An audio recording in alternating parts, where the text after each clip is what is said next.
Government says no cuts were made to normal seed program, only to the temporary support measure. We'll have details to this story and more in the national report.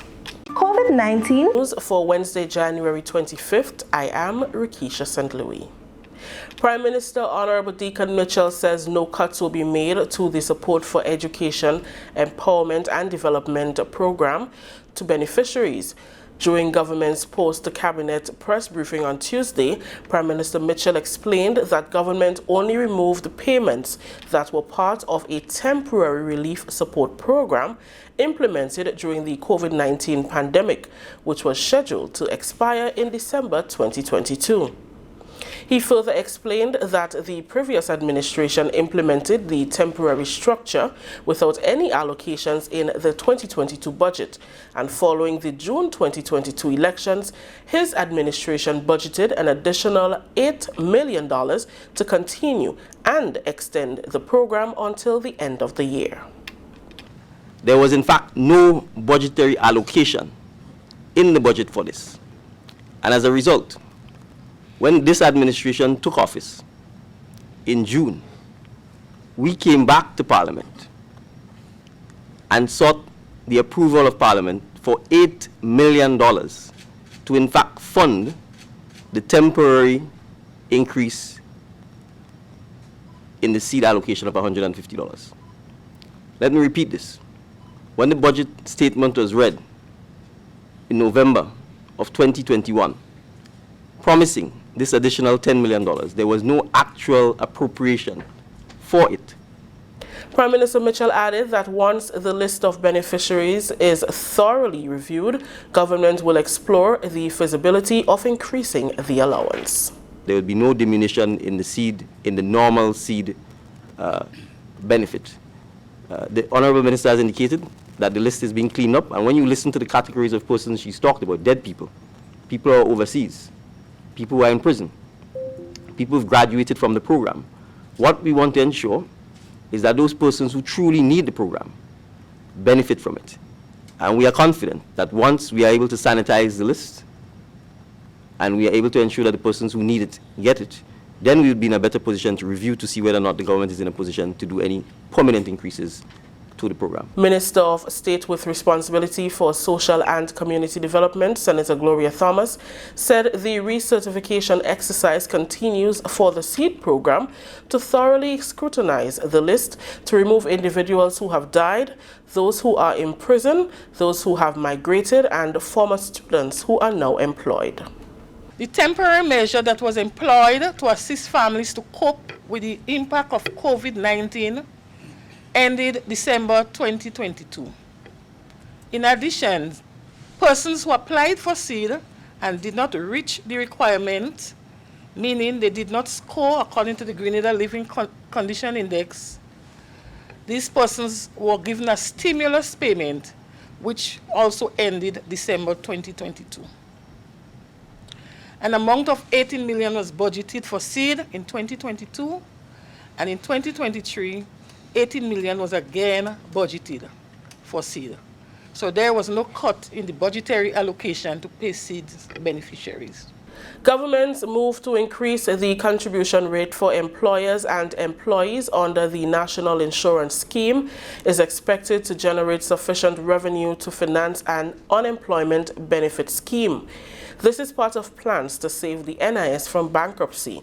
Minister for Social and Community Development, Honorable Philip Telesford, says following an actuary review in October 2022, government was advised to act expeditiously to implement measures that will rescue the scheme from financial failure. As a result, Cabinet has decided to implement several measures, including the increase of the retirement age from 60 and a gradual increase to the contribution rate by 0.5% in the first instance. Effective February 1st, employers will pay 6.5% and workers 5.5% to the NIS.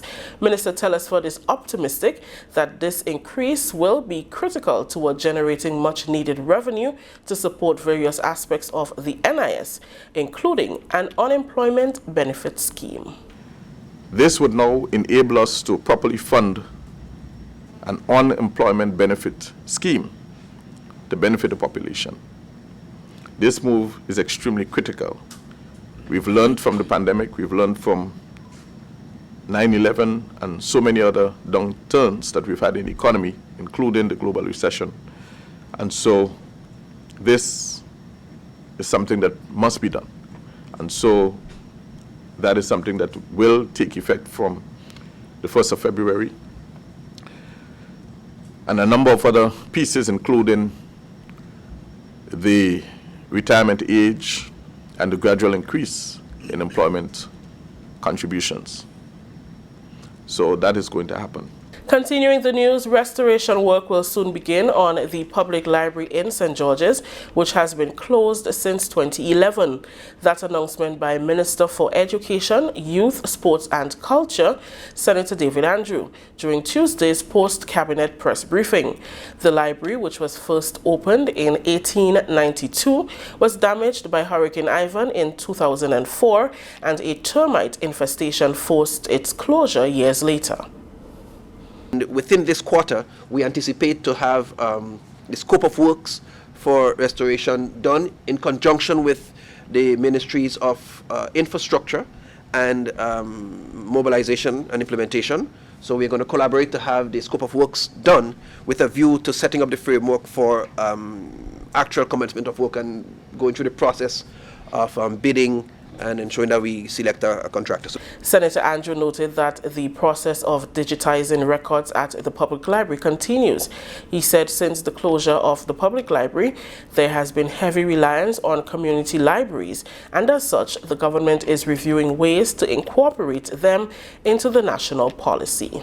As we speak, we are reviewing our library documents with a view to settling on our national library policy, because we recognize with the closure of our national library since over the last decade, we have had a strong reliance on our local and community libraries.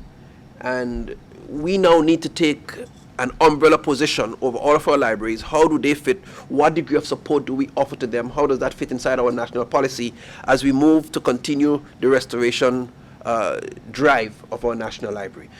This is the National Report. The news will continue after the break. Paging all Grenadians at home and in the diaspora to be part of the journey to 50. Reflecting on the past, planning for the future as we get ready to celebrate our 49th anniversary of independence. Tuesday, February 7th, 2023. Events to be observed for our 49th anniversary of independence include table tennis tournament at the CSA building, February 3rd and February 4th. Independence Calypso Finals, Sutter's Bus Terminal, 8 p.m. February 3rd, February 4th. Open water swimming competition, Grand Mall Beach at 9 a.m. and beach tennis at Grandans Beach from 11 a.m. Also the Independence Boxing Tournament, February 4th, 8 p.m. at the Youth Center. National Independence Church Service, Grenada Trade Center, Sunday, February 5th, 3 p.m. National Colors Day, the Inter-Ministerial Display, and the 49th Cultural Extravaganza, 7 p.m. at the Granville Burst Terminal, February 6th. Then the Made in Grenada Expo, Military Parade and Rally, 10 a.m. at the Kirani James Athletic Stadium, Tuesday, February 7th. Happy 49th, Grenada.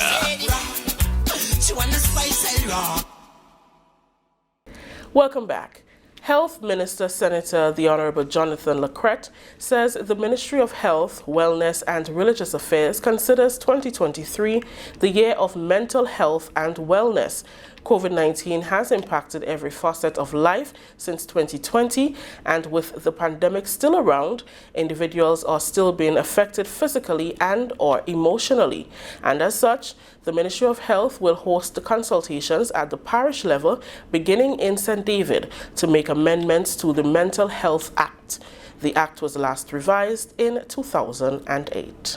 Within the context of global health, mental health and wellness is mentioned within the United Nations Sustainable Development Goal framework as extremely important to not just national or economic development, but also sustainable development.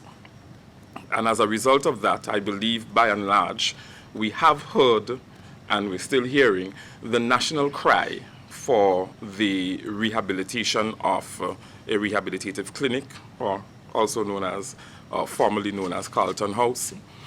And as a result, we have prioritized the year 2023 at the Ministry of Health, Wellness and Religious Affairs, branded, so to speak, as the year of mental health and wellness.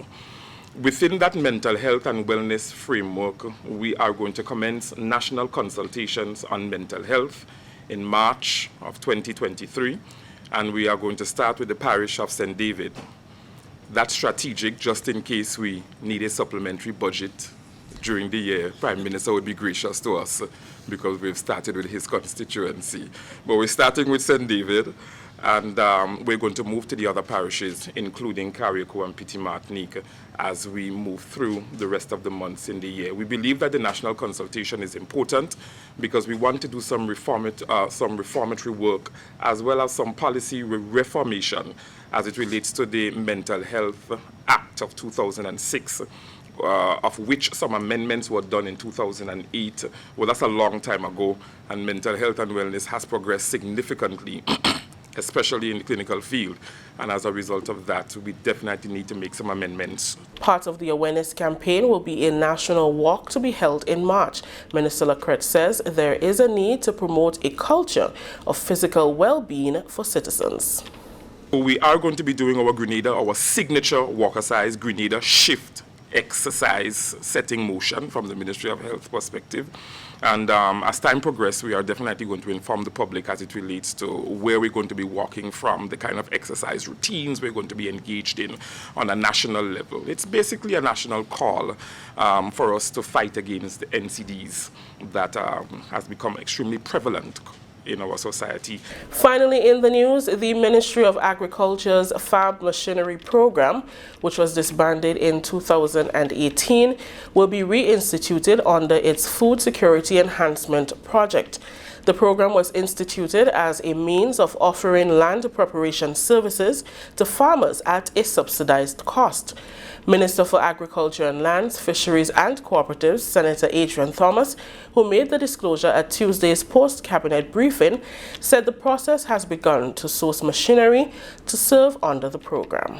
We are hoping to purchase about 8 tractors, 4 large ones and 4 small ones, 25 power tillers, and really and truly build that institution. We have already identified personnel to staff that department, and we are hoping that we'll be in time for the planting season come April and May, June, July coming on there.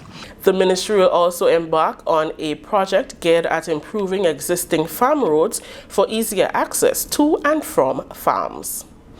We will not be concreting those roads. What we will be doing is opening those roads, bringing the binders, roll it, and maintain it. So at least on an annual basis, farmers will get that be able to use those roads. And some of the roads we have identified are Mount Hope Road in St. Andrew, Windsor Road in St. Andrew. We also have Mount Stanhope Farm Road, Mount Tranquil in St. David, Barrack Road in St. Patrick, and Bacolet Road in St. David. So those are some of the roads we'll immediately pay attention to.